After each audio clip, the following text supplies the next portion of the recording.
From the KATC Weatherland, here's Rob's forecast.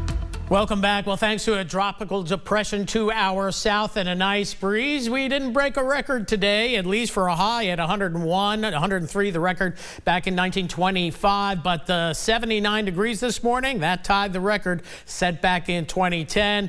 Record-breaking heat, though, as we move forward. Daily records will be broken, maybe an all-time record being threatened as well. So let's get to it as well. And on top of the heat, we have not had any rain. A trace so far this month. We're falling way behind schedule, and that's what heat waves do. They work in concert and they feed back on themselves, and this is what we have. The lowest amount ever recorded in August is 1.27 inches. We have an excellent chance of beating that, given tomorrow will be the 22nd, and we don't have very high rain chances in the future. And you look at the calendar, and we started back when we started that big heat wave at the end of July, and you can just say one day does not look like the other, and that was that little bit of a break that we had on the 16th. Since then, 103, that's still not official, but 102, 103 on Sunday for sure, maybe 104, today 101, and now the numbers only get higher. We're going to have a couple of 104s, 5s, and 6s at the very least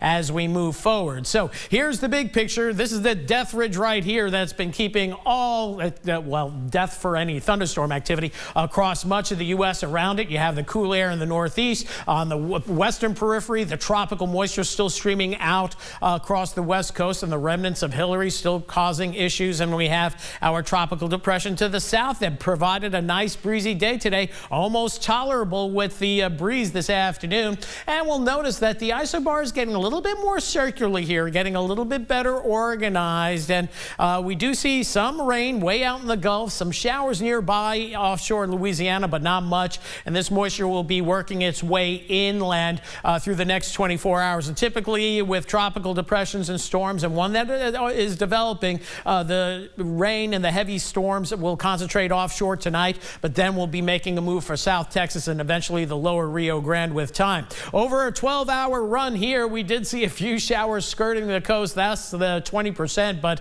it only impacted the coastal parishes this afternoon. But a couple of nice showers out there for lower St. Martin and St. Mary Parish, and a little bit of a brief shower in Lake Charles as well, and some light sprinkles here and there, but overall pretty quiet. Now, it's not quiet in the tropics. Very busy out here as we look at the big picture. You have Tropical Storm Franklin going to be an issue for Hispaniola and Puerto Rico, mainly a rain event. We have Tropical Depression Gert here that's not doing a whole lot.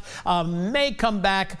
Post-tropical storm Emily that has a chance of redeveloping, and another wave coming off the African coast that looks to go as well. So busy across the board. And then, of course, we have our tropical depression here in the Gulf of Mexico that has been moving generally west-northwestward, and it's going to be making a beeline for South Texas thanks to that ridge of high pressure just pushing everything off to the west with time. And again, making landfall, it looks like sometime during the day tomorrow. A center of circulation, and the heavy rainfall will last probably till Tuesday or Wednesday across portions of the Rio Grande Valley and maybe as far north as the Texas Hill Country. And we see that on the graph model. This is our favorite model in the tropics. It does a really good job, so you can pretty much count on this. And the rainfall you can see reaching the Hill Country and then working its way into Mexico with time. For us, it's just plain old hot. Temperatures as we head into Wednesday getting well into the 100s. We're thinking 104 to 105 on Wednesday, even hotter on Thursday.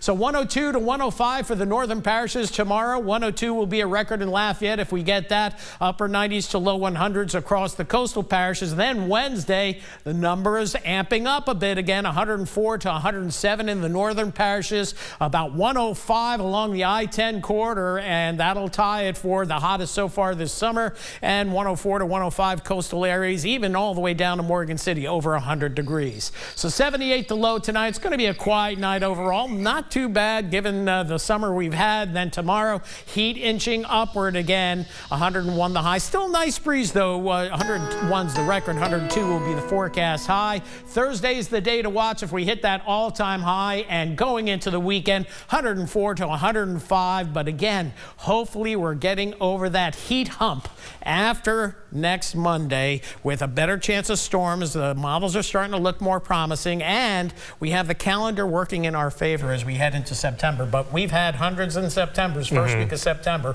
so it may continue for a little while longer. But sooner or later, this thing is running out of time. We've had enough. Yeah, we've sure all had enough for sure. All right, thanks, Rob.